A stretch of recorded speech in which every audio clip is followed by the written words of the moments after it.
শ্রীমদ্ভাগবত। ওম নমো ভগবতে বাসুদেবায়। শ্রীমদ ভাগবত দশম স্কন্ধ দ্বাদশ অধ্যাୟ।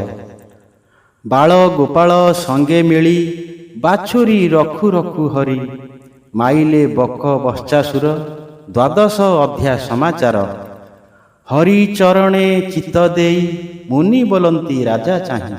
ଶ୍ରୀ ଶୁକ ଉବାଚ ଶୁଣ ପରୀକ୍ଷ ମହିପାଳ, ଗୋପରେ ପଡ଼ିଲା ଚହଳ। ଭାଜି ଅର୍ଜୁନ ବୃକ୍ଷ ପଡ଼ି, ଶବଦ ମେଘ ଘଡ଼ ଘଡ଼ି। ଭୟେ କମ୍ପନ୍ତି ଥର ହର, ଗୋପାଳେ ହୋଇଲେ ବାହାର। ବୋଲନ୍ତି ଏକୁଆରେ ଚାହିଁ, ଏକି ଶବଦ କାହୁଁ ହୋଇ। ନିର୍ଘାତ ଶୁଭିଲା ତ ଗୋଳ, ଗଗନେ ନାହିଁ ମେଘମାଳ। କାହୁଁ ଏ ଶବଦ ଶୁଭିଲା, ଦେଖିଲେ ଅର୍ଜୁନ ଭାଜିଲା। ଗୋପାଳେ ମିଳିଲେ ସକଳେ, ଜାମଳା ଅର୍ଜୁନର ତଳେ। ବୋଲନ୍ତି ଭାଜିଲା କେମନ୍ତ, ପବନ ନାହିଁ ବଳବନ୍ତ।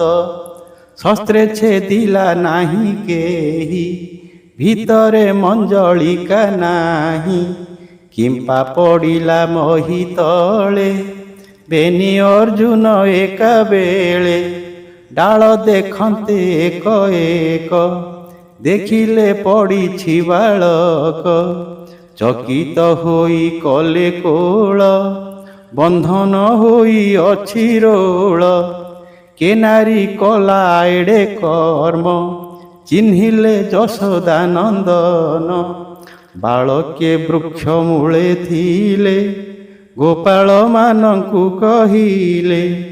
ଯଶୋଦା ରୋଳେ ବାନ୍ଧି ଗଲା, ତଳେ ତା ସୁତ କାନ୍ଦୁଥିଲା। ବେନି ବୃକ୍ଷର ମଧ୍ୟେ ପଶି, ରୋଳ ଟାଣିଲା ତଳେ ବସି। ବୃକ୍ଷେ ପଡ଼ିଲେ ବେଗେ ଭାଙ୍ଗି, ଏହାର ଦେହ ଯହୁଁ ଲାଗି। ବେନି ପୁରୁଷ ସେଇ ବୃକ୍ଷେ, ବାହାର ହୋଇଲେ ପ୍ରତ୍ୟକ୍ଷେ। ତେଜେ ଗଞ୍ଜନ୍ତି ନିଶାକର, ଏହାର ପାଦେ ଦେଇ ଶିର। କି ବୋଇଲେ ତା ନ ଜାଣି, ଉତ୍ତରେ ଗଲେ ଏହି କ୍ଷଣି। ଶୁଣି ହସିଲେ ଗୋପଲୋକେ, ବୋଲନ୍ତି ଏକ କୁଆରକେ। ବାଳ ବଚନ କାହିଁ ସତ୍ୟ, ମାୟା ମୋହିଲେ ଗୋପୀନାଥ। ବନ୍ଧନ କଟି ଭାଙ୍ଗୁ ଫେଇ, ନନ୍ଦର କୋଳେ ଦେଲେ ନେଇ। ଶୁଣି ମିଳିଲେ ଗୋପନାରୀ, କୃଷ୍ଣକୁ ଆଣି କୋଳ କରି। ଗ୍ରହ ଶଙ୍କିତେ ପୂଜା ବଳି, କୃଷ୍ଣଙ୍କୁ କଲେ ନିଉଛାଳି। ଆନନ୍ଦ କଲେ ଗୀତ ଗାଇ, କୃଷ୍ଣ ନାଚନ୍ତି ତାଳି ବାଇ। ଗୋପୀ ବୋଲନ୍ତି କୃଷ୍ଣ ଶୁଣ, ଘର ଭିତରୁ ଆଣ ମାଣ। ପାଣ୍ଡୋଇ କଠାଉମ ଶୁଣି, ଆଣନ୍ତୁ ଦୁଧର ଦୁହୁଣି। ଶୁଣି ଗୋବିନ୍ଦ ଘରେ ଯାଇ, ଆଣନ୍ତି କନ୍ଧେ ମୁଣ୍ଡେ ବହି। ଥୋଇ କରନ୍ତି କୌତୁକ, ଆହୁରି ଆଣି ବଇଁ ଦେଖ। ଭକତ ଜନଙ୍କର ଫଳ, ଗୋପେ ଦେଖାନ୍ତି ନନ୍ଦବାଳ। ଭକତ ଜନେ ଦିଅନ୍ତି ଦେଖା, ଗୋପେ ଅଇଲା କୋଳି ବିକା। ଡାକଇ କୋଳି କୋଳି ବାଣୀ, କୃଷ୍ଣ ଧାଇଁଲେ ତାହା ଶୁଣି। ବସନ ନାହିଁ କଟି ଭାଗେ, ମିଳିଲେ ଧାନ ରାଶି ଲାଗେ। ଧାନ ଅଞ୍ଜଳି ପେଟେ ଦେଇ, ବେଗେ ଧାଇଁଲେ ଭାବଗ୍ରାହୀ। ମିଳିଲେ କୋଳି ବିକା ଆଗେ, ମାଣ ପାତିଲା ଦେଖି ବେଗେ। କୃଷ୍ଣର ଦୃଷ୍ଟି ଅଛି ଫଳେ, ଧାନ ପଡ଼ିଲା ସବୁ ତଳେ। ତକ୍ଷଣେ ଝାଡ଼ିବେନି କର, ଅଞ୍ଜଳି କଲେ ଦାମୋଦର, ଫଳ ପୁରାଇ ଦେଲା କର। ବୋଲନ୍ତି ପ୍ରଭୁ ଚକ୍ରଧର, ଭାଣ୍ଡେ ତ ଅଛି କେତେ ଫଳ, ଟେକି ଚାହିଁଲେ ଆଦି ମୂଳ। ରତ୍ନ ହୋଇଲା ତତକ୍ଷଣେ, ଗୋବିନ୍ଦ ଆଜ୍ଞା ପରମାଣେ। ଏବେ ହୋ ଶୁଣ ନରନାଥ, କୃଷ୍ଣର ବାଳକ ଚରିତ। ଗୋକୁଳ ମଧ୍ୟେ ଏକ ନଦୀ, ବହଇ ବୃନ୍ଦାବନ ଭେଦି। ସେ ନଦୀ ତୀରେ ଏକ ଦିନେ, ରାମ ଗୋବିନ୍ଦ ତୋଷ ମନେ। ଗୋପ ବାଳକ ଗଣ ମେଳେ, ଖେଳନ୍ତି ନାନା କୁତୁହଳେ। ଉଛୁର ଦେଖିଣ ରୋହିଣୀ, ଚଞ୍ଚଳେ ଗଲେ ପୁତ୍ରେ ଆଣି। ଡାକନ୍ତି ମଧୁର ବଚନେ, ଗୋବିନ୍ଦ ନ ଶୁଣନ୍ତି କର୍ଣ୍ଣେ। ଗୋପେ ରୋହିଣୀ ବାହୁଡ଼ିଲା, ଯଶୋଦା ଛାମୁରେ କହିଲା।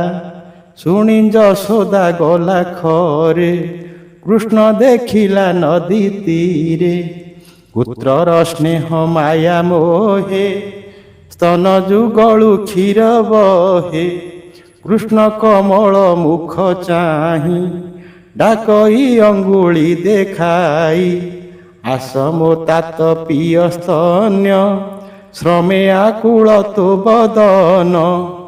ଭୋଜନ ହୋଇଲା ଉଛୁର, ଆସ ତୁ ବେଗେ ଯିବା ଘର। ହେ ରାମ ଆସ କୃଷ୍ଣ ଘେନି, ବହୁତ ଦେବଇଁ ଲବଣୀ। ପିତା ଭୋଜନ ବେଳ ହୋଇ, ସଙ୍ଗେ ଭୁଞ୍ଜିବ ବେନି ଭାଇ। ବାଳକେ ଯାନ୍ତୁ ଯେଝା ଘର, ବେଳ ଯେ ହେଉଛି ଉଛୁର। ଦେହ ତ ଧୂଳିରେ ଧୂସର, ଜନ୍ମ ନକ୍ଷତ୍ର ଆଜ ତୋର। ଅରିଷ୍ଟ ଖଣ୍ଡନେ ତୋହର, ବିପ୍ରଙ୍କୁ ଗୋରୁ ଦାନ କର। ଦେଖ ବାଳକେ ତୋର ସଙ୍ଗେ, ବିବିଧ ଅଳଙ୍କାର ଅଙ୍ଗେ। ସ୍ନାନ ଭୋଜନ ଆସି କର, ଦେବଇଁ ନାନା ଅଳଙ୍କାର। ଏମନ୍ତ ବୋଲି ନନ୍ଦରାଣୀ, କର ଧରିଲେ ଚକ୍ରପାଣି। ରାମଙ୍କୁ କାଖରେ ବସାଇ, ଘରେ ମିଳିଲେ ଦେବୀ ଯାଇ। କରାଇ ସ୍ନାହାନ ଭୋଜନ, ରଞ୍ଜିଲେ ରାମ କୃଷ୍ଣ ମନ। ଭୋଜନ ସାରି ଆଚମନ, ଆନନ୍ଦେ କରାଇ ଶୟନ। ବିପ୍ରଙ୍କୁ ଆଣି ସେ ଡକାଇ, ତାହାଙ୍କୁ ଗୋରୁ ଦାନ ଦେଇ। ଅସ୍ତ ହୋଇଲେ ଦିନକର, ଗୋପାଳେ କରନ୍ତି ବିଚାର। ଏକ ଆରକେ ଅବହେଳେ, ନନ୍ଦର ଘରେ ମେଳ ହେଲେ। ବସିଲେ ନନ୍ଦ ଉପନନ୍ଦ, ମଧ୍ୟେ ଅନନ୍ତ ଆଦି କନ୍ଦ। ଗୋପାଳେ କରନ୍ତି ବିଚାର, ଶୁଭ ନ ଦେଖୁ ଗୋପପୁର। କହ କି କରିବା ଉପାୟ, ପୁତ୍ରଙ୍କୁ ପୂଜିଲା ଭୟ। ଶୁଣି ଉଠିଲେ ଉପନନ୍ଦ, ଯାହାର ଜୀବନ ଗୋବିନ୍ଦ। ଜ୍ଞାନେ ବୟସେ ବୃଦ୍ଧପଣ, ଗୋପଙ୍କୁ କହଇ କାରଣ। ଶିରେ ଯୋଡ଼ିଲା ବେନି କର, ଯୁକତେ ବୋଲଇ ଉତ୍ତର। ଚାଲ ନଥିବା ଗୋପପୁରେ, ଘର କରିବା ନଠାରେ। ଅନେକ ପଡ଼ିଲା ପ୍ରମାଦ, ପୁତ୍ରେ ତ ଆମ୍ଭର ସମ୍ପଦ। ଦେଖ ଯଶୋଦା ସୁତ ସଙ୍ଗେ, ସର୍ବ ବାଳକ ନାଶ ଯିବେ। ଅଳପ ଦିନେ ମହାଭୟେ, ଆପଦ ପଡ଼ିଲା ଥୋକାଏ। ତୋର ପୁଅକୁ ଦେଖ ନନ୍ଦ, କେତେ ପଡ଼ିଲା ପରମାଦ।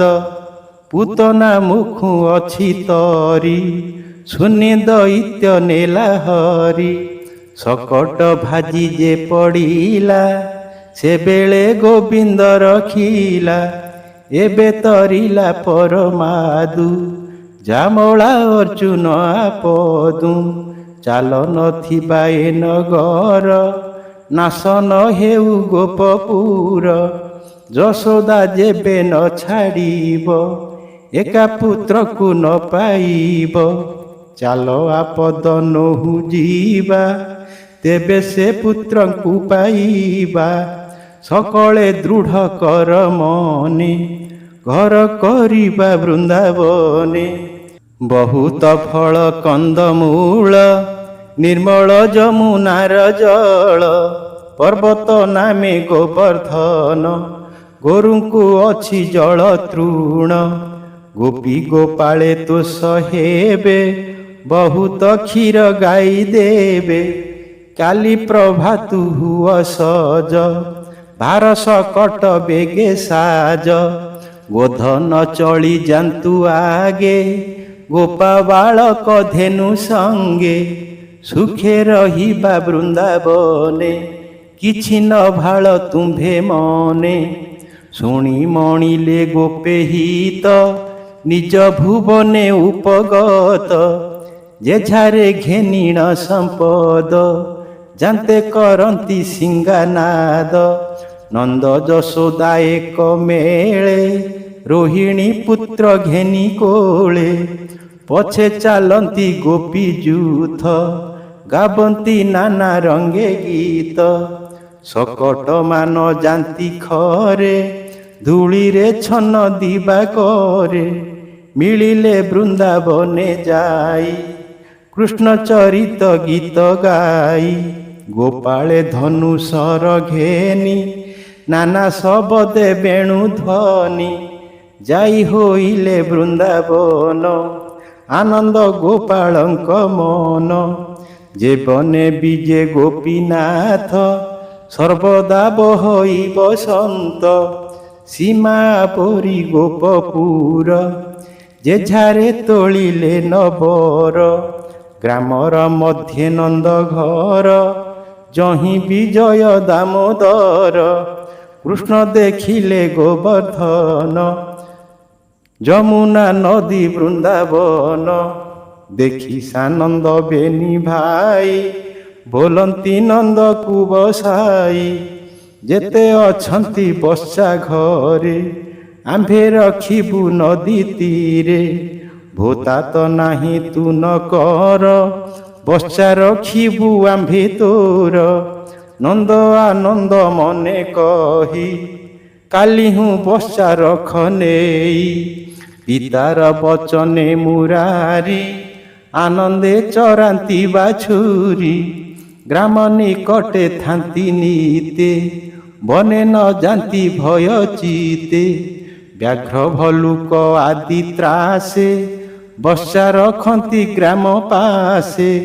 ଗୋପାଳ ପୁଏ ଥାନ୍ତି ସଙ୍ଗେ, ଖେଳନ୍ତି ନାନା ରଙ୍ଗ ଭଙ୍ଗେ। କ୍ଷଣ କ୍ଷଣ କେ ବେଣୁ ନାଦ, କେ କହୁ ତାଙ୍କର ଆନନ୍ଦ। ଏକ ଆରେକ ଭୁଜ ଧରି, ଯୁଦ୍ଧ କରନ୍ତି ବାଦ କରି। ବେଲ ଅଁଳା କଣ୍ଟା ଫଳେ, ତୋଳି ଆଣନ୍ତି ବୃକ୍ଷୁ ବାଳେ। ଏକ ଆରକେ ମରା ମରି, ସାକ୍ଷୀ କରନ୍ତି ରାମ ହରି। ନାନା ପକ୍ଷୀଙ୍କ ନାଦ ଶୁଣି, ପୋଏ ନାଚନ୍ତି ତାହା ଭଣି। ଦିନେ ଯମୁନା ତୀରେ ହରି, ଆନନ୍ଦେ ଚରାନ୍ତି ବାଛୁରୀ। କଂସର ଆଜ୍ଞାରେ ଅସୁର, ଆସି ମିଳିଲା ଧାତିକାର। କୃଷ୍ଣର ମୁଖକୁ ଚାହିଁଲା, ବାଛୁରୀ ରୂପକୁ ଧଇଲା। ବସା ଗହଳେ ଗଲା ପଶି, ରାମଙ୍କୁ ଦେଖାନ୍ତି ଶ୍ରୀ ବସି। ଦେଖ ଦୈତ୍ୟ ବସା ପାଶେ, ଆମ୍ଭଙ୍କୁ ମାରିବାର ଆସେ। ମାୟା ବାଛୁରୀ ରୂପ ହୋଇ, କହି ହସନ୍ତି ବେନି ଭାଇ। ଅସୁର ବିଚାରଇ ମନେ, କୃଷ୍ଣଙ୍କୁ ମାରିବି କେଶନେ। ନିକଟେ ମିଳିଲେ ମୋହର, ପାଦେ କରିବି ସତେ ଚୂର। ତାହା ଜାଣିଲେ ନାରାୟଣ, ମୋହିଲେ କୁମାରଙ୍କ ମନ। କଇଥ ଗଛ ଦେଖି ପୋଏ, ବୋଲନ୍ତି ରାମଙ୍କୁ ଥୋକାଏ। ଏ ଫଳ ଦିଶ ଇସୁ ସଞ୍ଚ ହସ୍ତ ନ ପାଏ ବଡ଼ ଉଚ୍ଚ। ତୁ ରାମ ଅତି ବଳିଆର ଫଳ ଥୋକାଏ ବୃକ୍ଷୁ ତୋଳ। ଶୁଣି ସାନନ୍ଦ ବନମାଳି ବସା ନିକଟେ ଯାଇ ମିଳି। ବେନି ଚରଣ ଧରି କରେ ବୁଲାଇ ପିଟିଲେ ବୃକ୍ଷରେ। କରେ ବୁଲାନ୍ତେ ଗଲା ପ୍ରାଣ ଗୋବିନ୍ଦେ ପଶିଲା ତକ୍ଷଣ। ଦେବେ ଚକିତ ତାହା ଦେଖି ବ୍ରହ୍ମା ହୋଇଲେ ଅତି ସୁଖୀ। ଅସୁର ଦେହ ଲାଗି କରି ଫଳ ପଡ଼ିଲା ବୃକ୍ଷୁ ଝଡ଼ି।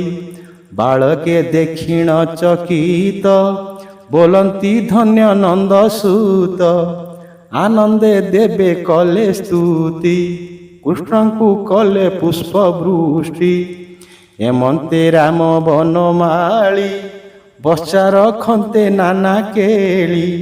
ସକାଳେ ଦଧି ଗୁଡ଼ନ ଭୁଞ୍ଜନ୍ତି ରାମ ଭଗବାନ।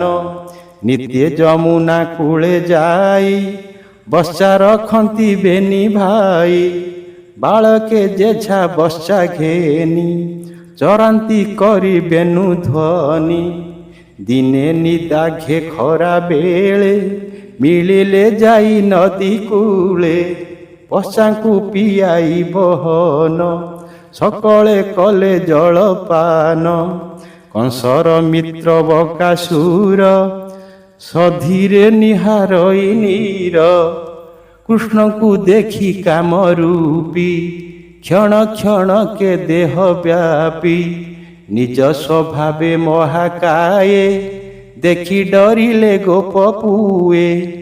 ଏ ବନେ ଏଡ଼େ ବକ ଥାଇ କହନ୍ତି ରାମଙ୍କୁ ଦେଖାଇ।